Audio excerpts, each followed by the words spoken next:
Welcome back to the deep dive. Have you ever stopped to think, really think, about how much of our daily lives hangs on, well, a single thread in this massive global supply chain? It's incredibly interconnected, right? But also surprisingly fragile. One little hiccup somewhere could be anywhere, and the whole system feels the shockwaves.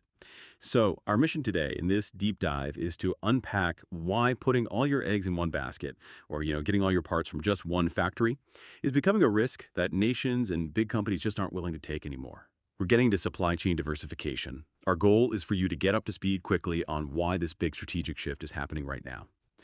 We'll be pulling out some key insights, those crucial nuggets of knowledge from folks like India's External Affairs Minister, S. Jaishankar, plus various business reports and expertise on risk and trade. So the big question we're tackling is, what does diversifying a supply chain actually mean? And why is everyone, everywhere, talking about it right now? That's a perfect way to frame it, because what's really, truly fascinating is how recent events have just completely changed the game. Resilience in supply chains. It's gone from being, a strategic nice-to-have to an absolute must-have, a non-negotiable, really. Just think about it. Geopolitical friction, economic uncertainty, massive disruptions like COVID-19. They've all thrown a harsh spotlight on just how vulnerable you become with over-reliance. It was a very painful and very expensive lesson learned very fast. Yeah, and it seems like that lesson really hit home globally. You mentioned Jaishankar's warning about sector hollowing. That sounds pretty serious. But beyond the long-term strategy, what were some of those immediate real-world jolts that really forced everyone's hand? That's a crucial point. A major driver, and India's External Affairs Minister, S. Jaishankar, has been quite vocal about this, is the need for Indian businesses to avoid, quote, over-reliance on China's supply chain. Now, he acknowledges China's huge role, something like 33% of global manufacturing, which is, massive. It's a reality. But he warns about the danger of sector hollowing. That's where a country gets so excessively dependent on a single supply chain that it effectively stops being an innovator or producer itself. It just becomes merely a market for another economy, as he put it. It hollows out your own industrial strength. Wow. So it's not just what you buy, but where you buy it from basically shapes your whole economic future. Yeah. And we're seeing these immediate problems too, right? Like the Red Sea issues. Exactly. Jashankar's talked quite a bit about the Red Sea shipping disruptions. These aren't theoretical risks. They're actively pushing up transport costs, hitting global trade right now. It's even prompted the Indian Navy to step in and help. That's a really clear, current example of how one single pinch point can cause ripples everywhere. He also brought up issues in India-Russia trade, things like SPS restrictions, that's sanitary and phytosanitary stuff, plus non-tariff barriers, different standards. These are often complex ways trade gets blocked, hindering exports. It shows the risks are multifaceted. It's not just about relying on one factory complex. Okay, it's pretty clear then. This isn't just about one country or one specific product. It feels like a fundamental rethink of how everyone involved in global trade views their connections, their dependencies. So when we use the term supply chain diversification, what are we really talking about? Is it just having plan B and plan C? Well, at its heart, supply chain diversification, like our sources Relo and Wikipedia define it, is about strategically spreading your production out. Multiple suppliers, different regions. But the key insight here, I think, is that it's not just about finding the cheapest price somewhere else. It's really about building a robust network.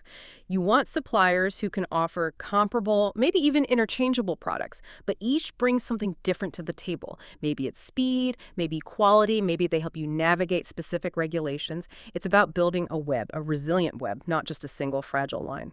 That makes a lot of sense. Sort of smart redundancy plus flexibility. And the reports we looked at from BSI and Relo, they mentioned some really compelling benefits, almost surprising ones, that go beyond just dodging risks. What stood out to you there? Yeah, one thing that's quite interesting is how diversification can actually fuel faster growth, not just stability. By setting up multiple production points, companies effectively boost their total network capacity so they can scale up faster, grab new market opportunities, instead of being bottlenecked by one facility. And alongside that, yes, you absolutely get greater stability, less exposure if one supplier or region hits trouble. Plus, it opens doors, right? Wider access to different materials, maybe new tech or machinery, different labor pools, a truly global network. So it's not just a defensive shield, it can be an offensive play for growth too. And there are tactical upsides as well, aren't there? Oh, absolutely. Strategically, you can get shorter lead times, maybe through onshoring, bringing production home, or nearshoring, bringing it closer. And don't forget duty advantages. Manufacturing in countries covered by favorable trade deals, think NAFTA, CAFTA, GSP, that can offer significant cost savings through lower tariffs. All these tactical moves add up to much greater agility, adaptability. You build in that crucial flexibility, those backup plans, for when, not if, disruptions happen. So, for you listening, whether you're a consumer wondering about availability or at a business trying to compete, this isn't just some jargon. It's a fundamental shift. It affects everything. And we can see this happening right now in real time. The Apple example is just fascinating, a real case study in re-engineering a massive supply chain. Can you give us a sense of the scale of Apple's move into India? What's the headline number that jumps out? The scale is honestly astonishing. By March in the last fiscal year, Apple assembled something like $22 billion worth of iPhones in India. That's a jump of nearly 60% year on year. Think about that. What it means is that roughly 1 in every 5 iPhones made globally, 20% of global output now comes from India. This incredible growth, really fueled by government incentives like India's Production-Linked Incentive Scheme, the PLI scheme, shows just how fast supply chains can shift when there's strategic alignment between a government and, well, a tech giant like Apple, working with partners like Foxconn and Tata Electronics. 1 in 5? That's huge in such a short time. So who are the main players making this happen on the ground in India? Well, Foxconn is still the biggest player, holding about 65% of the Indian iPhone output share in 2024. And they're putting more money in new investments, already testing production for future models like the iPhone 16. But Tata's rise is also really significant. They hit 35% of India's iPhone output by 2025. They did this partly through smart acquisitions like buying Wistron's facility and taking a big stake in Pegatron's India unit. And Tata's even expanding into after-sales service. That suggests, a much bigger long-term ambition for India to build out a whole tech ecosystem, not just assembly. Right, but there's always a but, isn't there? Yeah. Our sources keep stressing that despite this massive shift to India, China's gravity is still immense. What's the reality check on how embedded Apple still is in China? Oh, the reality is China remains absolutely central to Apple's world. They still have over 200 suppliers there.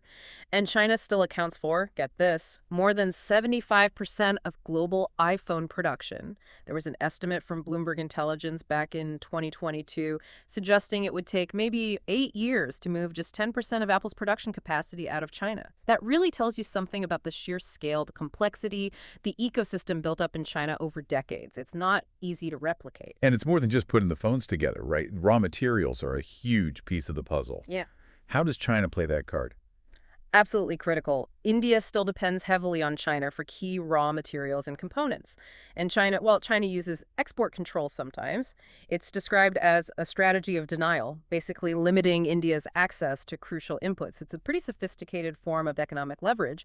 So the Indian government is now described as being on a war footing to find alternative sources, identifying 14 key sectors where this dependency is a major issue. It just shows how tangled these supply chains really are. Which brings us smack into the middle of geopolitics.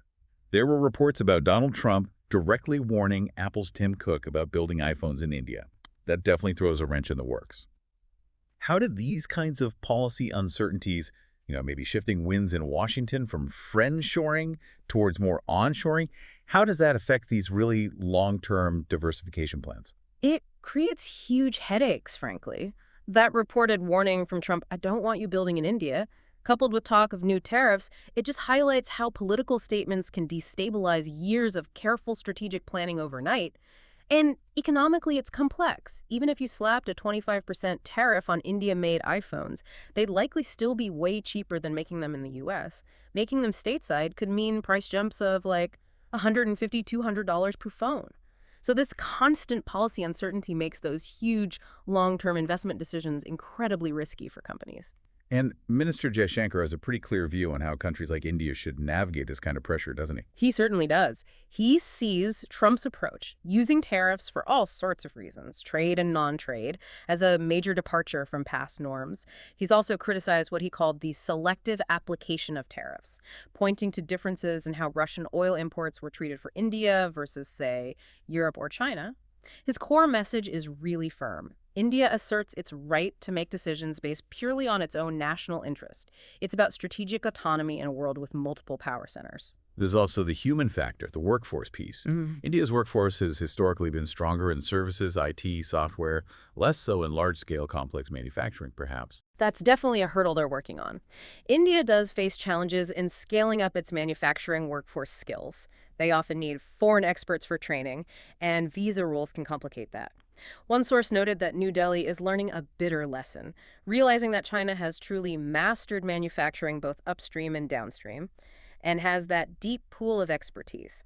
So, interestingly, this is leading India to make pragmatic moves. They're seeking critical tech from China where needed, even resetting ties to some extent. But at the same time, they're pursuing closer ties with the U.S. It's this strategy of multi-alignment. As another source put it, India recognizes it has to make friends across the board and can't afford to be purely political or ideological when forming partnerships needed to build its own capabilities. Okay, so diversification sounds great on paper, solves problems. But like you said, it's complicated. Our sources suggest it's kind of a double-edged sword. What are some of those less obvious, maybe even counterintuitive risks companies run into when they try to diversify? That's a really important point. One risk that sounds odd is over-diversification. Spreading yourself too thin, adding too many new suppliers too fast. Ironically, this can lead to less transparency, make management really inefficient, and could even trigger cascading failures if one weak link breaks. This is especially true for younger companies, maybe without the bandwidth to manage it all. And another thing, keeping track of ESG standards, environmental, social governance stuff, that gets way harder across a huge, complex network. Right. And just finding those new partners in new markets, that's not straightforward either, is it? It's more involved than just a quick online search, I imagine. Not at all. Understanding a new market and gaining access, that takes serious time and money. You need deep due diligence checking resources, labor availability, actual production capacity, and then there are the cultural and language differences. Those can significantly increase risk. Simple misunderstandings can blow up into major problems. So even if you find a promising market, vetting the partners within it is a whole other challenge. It's not just about whether they can deliver that first shipment, right? Exactly. That's what some call the first order illusion. It's easy to be impressed if a new supplier delivers that initial order on time and at the right price.